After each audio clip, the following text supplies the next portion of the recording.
Ok, vamos para o segundo vídeo, então, de como realizar as simulações e análises no TINA. Nesse vídeo, eu vou mostrar como fazer a análise transiente no TINA. Tá? A análise transiente ela é uma análise que realiza a simulação do circuito ao longo do tempo. A gente vai ver ele funcionando ao longo do tempo. Tá?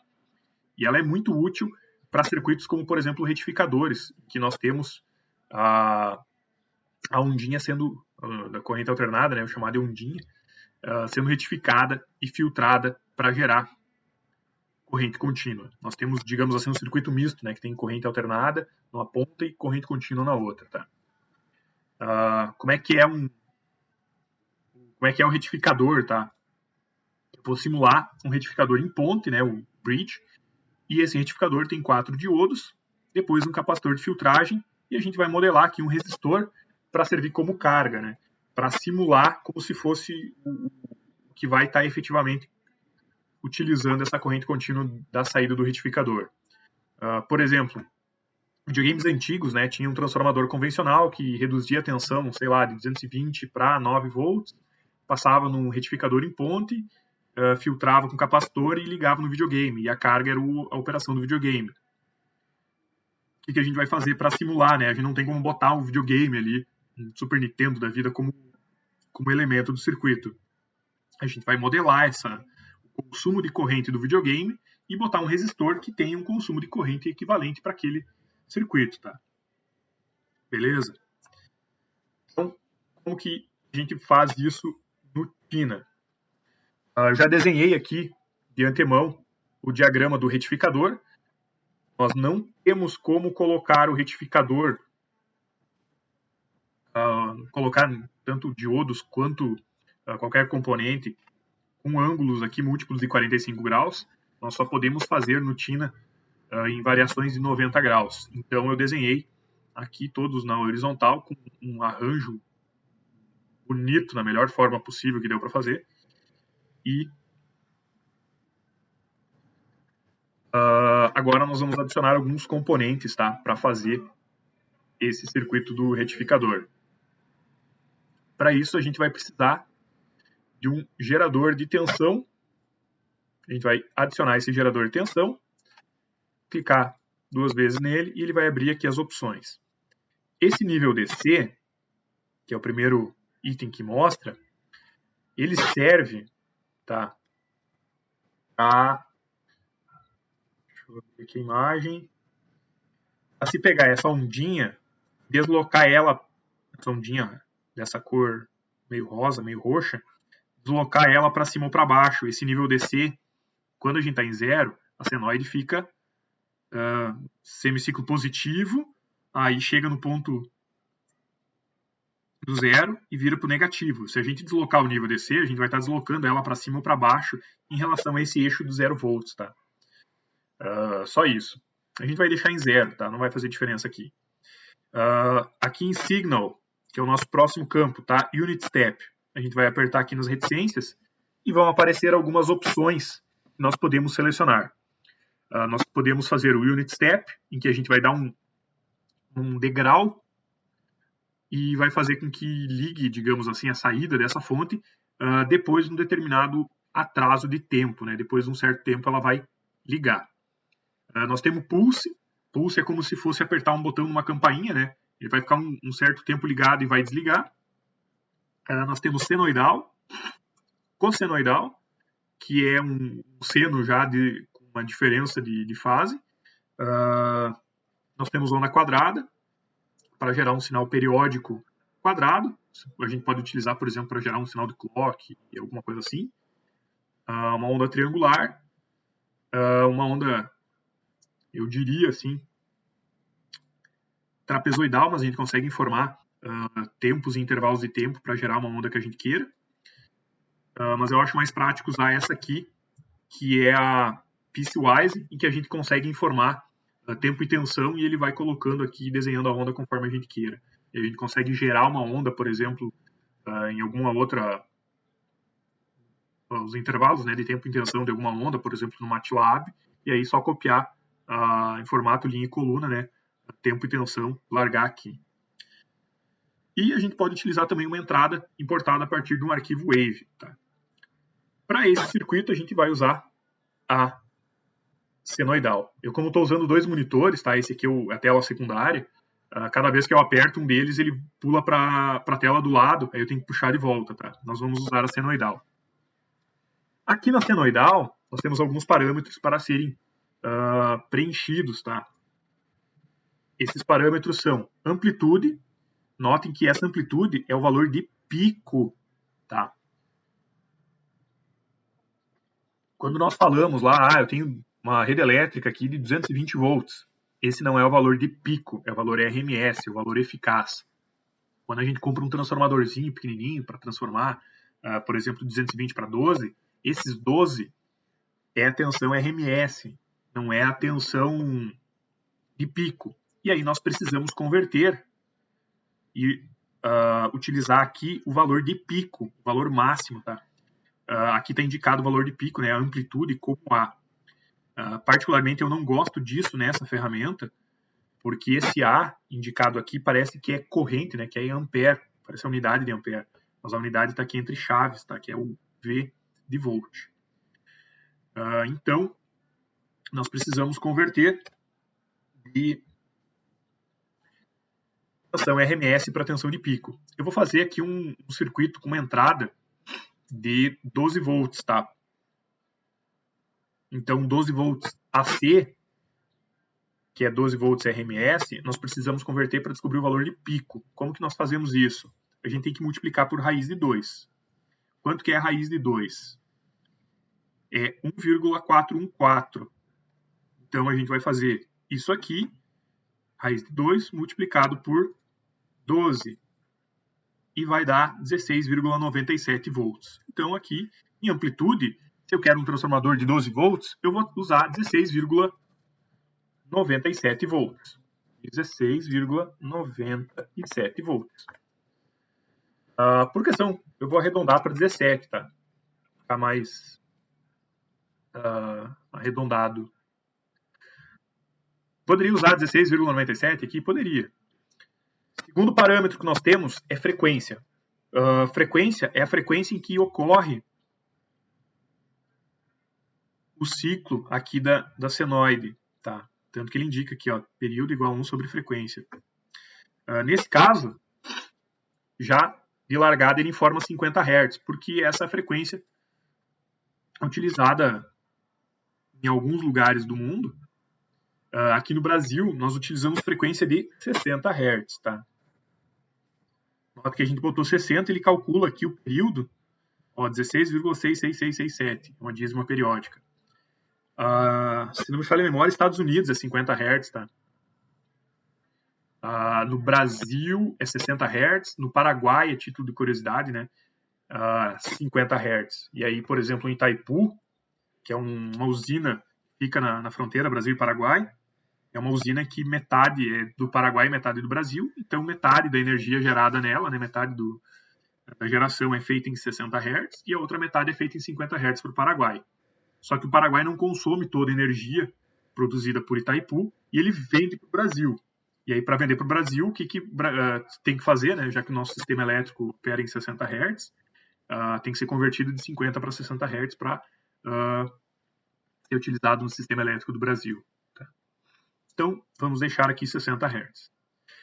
E dessa forma, utilizando essa amplitude de pico de 17 volts e uma frequência de 60 Hz, a gente vai modelar como se fosse a saída de um transformador de 12 volts AC, ok? Dou um OK e dou um OK. Vou ligar esse transformador aqui no circuito retificador, desta forma. Aqui e aqui. Beleza. O que nós temos aqui na outra ponta do circuito retificador? Né? Tem um capacitor, 500 micro. Se eu clicar 2 vezes, eu posso mudar o valor desse capacitor. Tá? Aqui em capacitância. Os outros parâmetros a gente não vai mexer. E o resistor é a mesma coisa. Né? Tem um resistor aqui de 50 ohms e eu posso alterar. A função desse resistor, né, vai ser modelar a carga que vai estar consumindo essa corrente contínua. Um exemplo, né, o videogame, né, eu não tenho como colocar, por exemplo, aqui um Super Nintendo no circuito. que eu vou fazer? Eu vou colocar um resistor que vai modelar o consumo de corrente que teria o videogame, né? Por exemplo, o videogame consome 1 ampere de corrente. Então, eu vou calcular um resistor aqui para colocar que consuma esses 1 ampere também, para fazer uma carga equivalente, né? Para simular como se fosse a carga real. Beleza? Um ponto que a gente tem que se atentar, né? Que eu falei no vídeo anterior, da referência de 0 volts. Nesse circuito aqui do retificador, eu vou indicar que a minha referência de 0 volts vai ser aqui, ó, que vai ser na parte negativa do capacitor, né? Aqui vai ser minha referência de 0 volts, porque eu vou medir corrente contínua, vou medir tensão contínua, né? Aqui nos terminais do resistor para ver o quanto de tensão vai ter na carga do resistor, né? Então eu vou deixar aqui como sendo o meu negativo do circuito e aqui vai ser o meu positivo de corrente contínua do circuito, né? Corrente alternada, isso não vai fazer diferença agora. Beleza? Então, para facilitar a vida do simulador, né, sempre coloquem aqui a referência de 0 volts para ele conseguir gerar os resultados melhor para a gente. Esse circuito tem uma falhazinha ainda, tá? Mas eu vou colocar, fazer a simulação, depois a gente arruma, para a gente entender o que acontece. Análise transiente. E aqui na análise transiente, né, nós temos 2 parâmetros numéricos, né, Start Display e End Display. Start Display vai ser o tempo em que vai começar a ser apresentado as informações que foram simuladas, e End Display vai ser o tempo que vai se terminar a simulação e, obviamente, terminar de mostrar os dados. Geralmente a gente simula começando em 0 e até um determinado tempo. E aí a gente liga o circuito no tempo 0 e simula até um determinado tempo. Tá? Nesse caso aqui está 30M. Não é 30 minutos, são 30 milissegundos. Aqui é a unidade de segundos, tá? 30 milissegundos. Por padrão, o simulador vem com outro valor aqui, tá? De microsegundos, tá?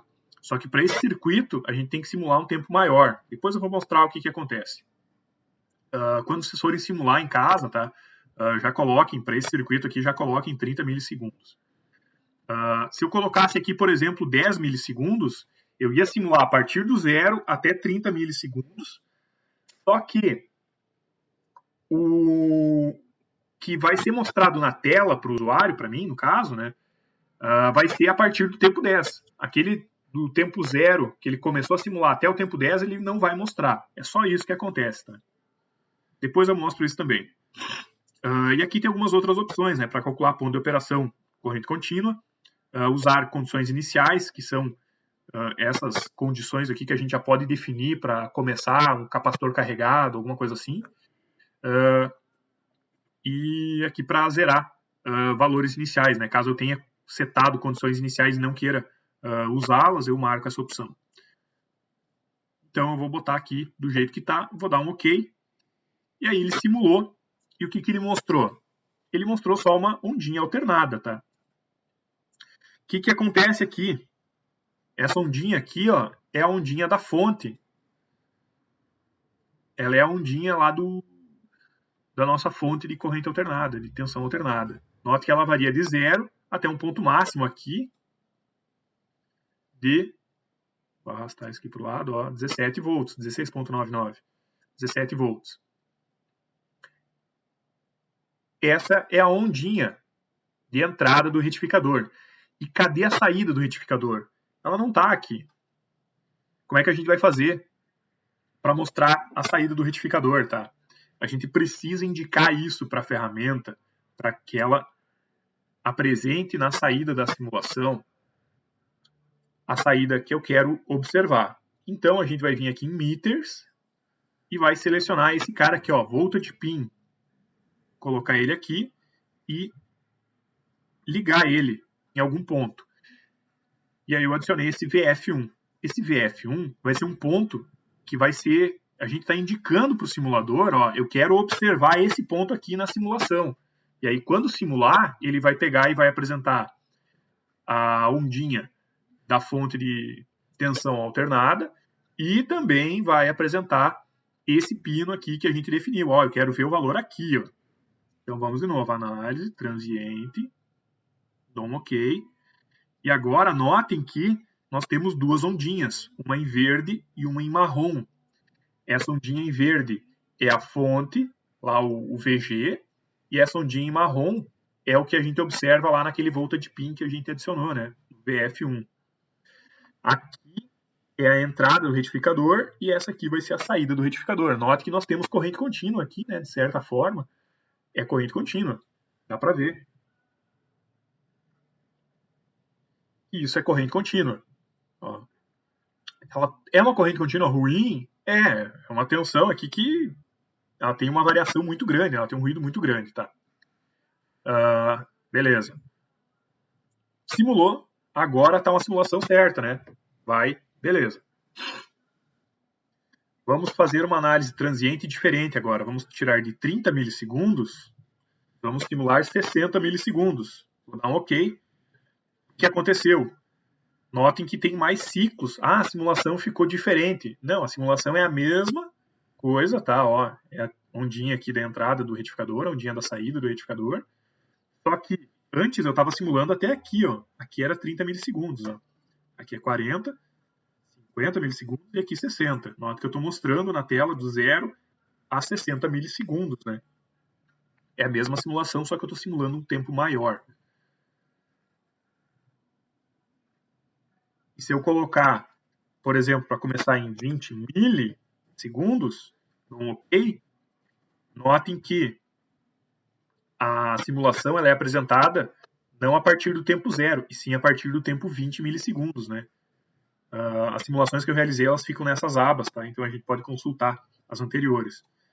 Aqui anterior, ó, onde nós temos 20 milissegundos, dá para ver que a senoide da entrada aqui, ela está quase chegando no seu ponto máximo, né? Está crescendo para chegar no seu ponto máximo, e aqui o retificador está carregando também. E é o que é mostrado aqui, né? Beleza? O que acontece na análise se a gente simular um valor muito pequeno, por exemplo, 60 microsegundos. O micro, o símbolo dele é o U. Deu um OK. Notem o que aparece, ó, 60 microsegundos. Ah, mas não está funcionando o meu circuito. Ó, deu um negócio que não era para dar, não era para funcionar assim. Não, o circuito está certo, a gente viu, ele simulou, funcionou. Só que a gente está vendo um intervalo muito pequeno, ó, 60 microsegundos. Se a gente pegar aqui e der um zoom, ó, na realidade não nesse, né? Tem que ser nesse aqui, ó. Vou dar um zoom para pegar uma porção muito pequena. Não era isso que eu queria fazer.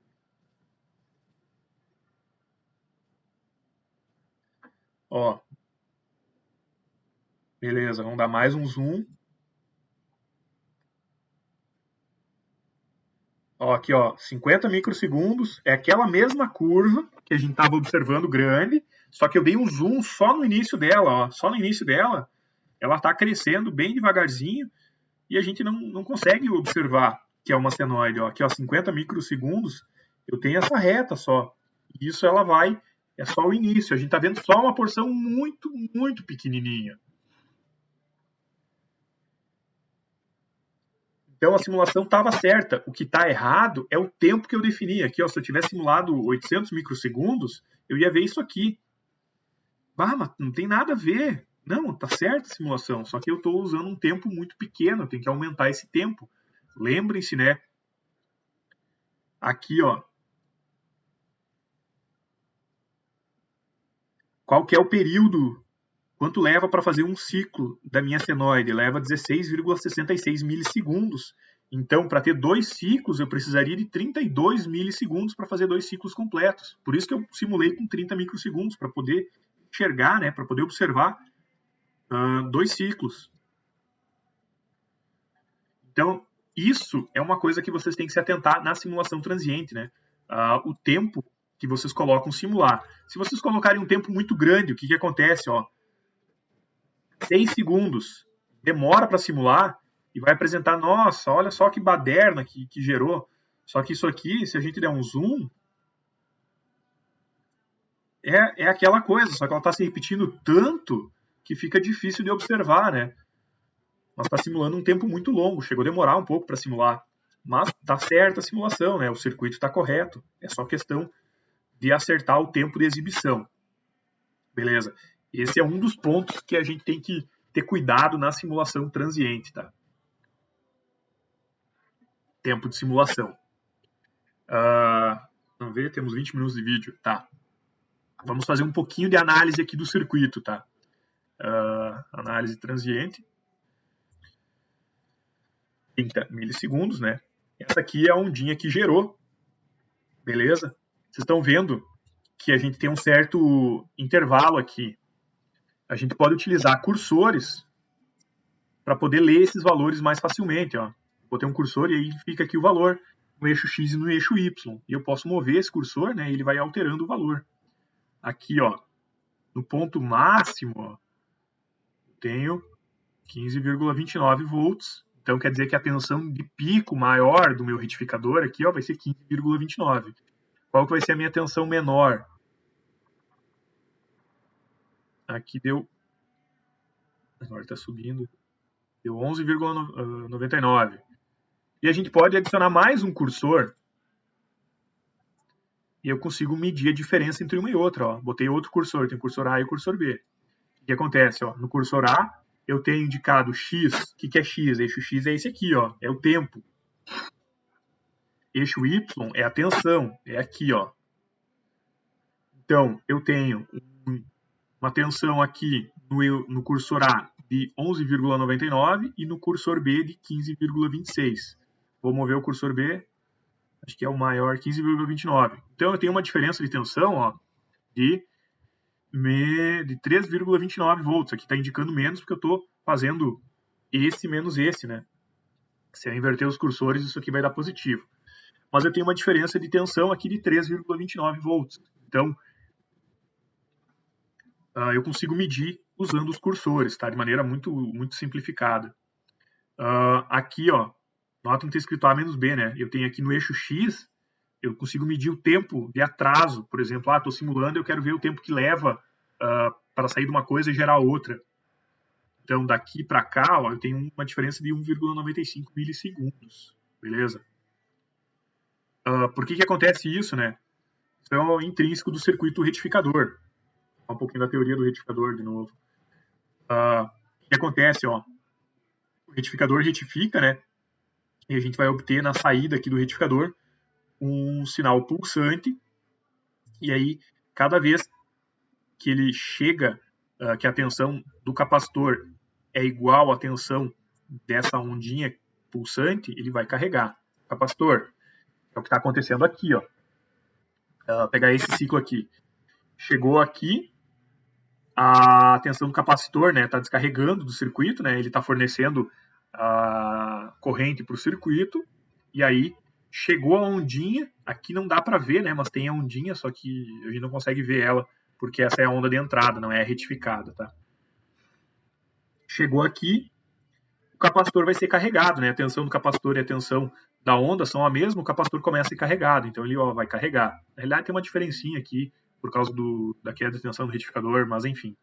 E ele vai começar a carregar. E aí ele carrega o capacitor, quando chega no pico, começa a cair, o capacitor vai fornecendo corrente, e aí a ondinha aqui do retificador fica menor, a tensão dela, né, fica menor do que a tensão do capacitor, e aí quem fornece tensão para o circuito é o capacitor. Quando sobe de novo a ondinha, o capacitor carrega de novo. Por isso que a gente tem essa ondulação. Tá? Essa ondulação é chamada de ripple. O ideal é que essa ondulação seja pequena, tá? Num retificador de 12 volts, o ideal seria que isso fosse menos de meio volt, né? Não sei isso em porcentagem agora de cabeça. O ideal, na realidade, o ideal é que fosse zero, né? Que fosse corrente contínua lisinha. Mas um valor aceitável seria uma oscilação de meio volt. Tá? Quanto melhor o circuito, né? Menos ripple vai ter. Então, como é que a gente pode trabalhar o ripple desse retificador? Tem uma solução muito simples, né? Basta melhorar a filtragem aqui do filtro, né? Melhorar a capacitância. Nesse caso, melhorar é aumentar, né? Se eu tenho 500 micro, eu vou subir, então, para 1.500 micro. Aumentar. Eu vou botar 1.000 micro. Vou botar o dobro. O micro dá 1 milifarad. Então, análise transiente. E agora, vamos observar. Aqui, ó, o anterior estava dando menos 3,29. Vamos ver com o capacitor maior. Posicionar um cursor A. Posicionar um cursor B. Vamos andar aqui com o cursor para ver o menor e o maior valor. 15,24, aqui o maior e o menor.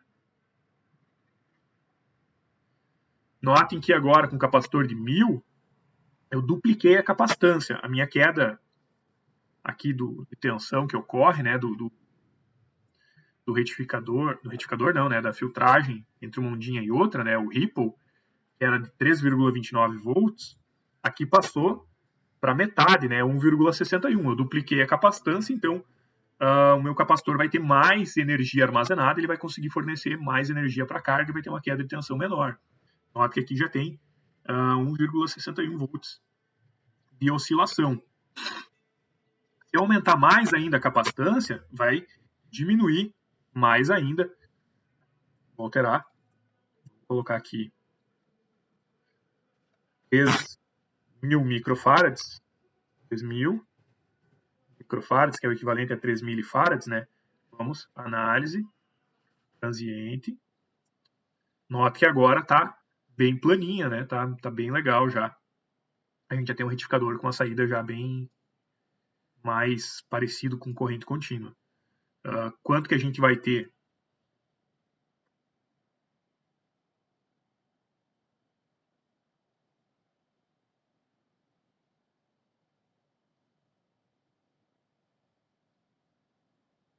Aqui, ó, em torno de 630 milivolts, ou seja, 0,63.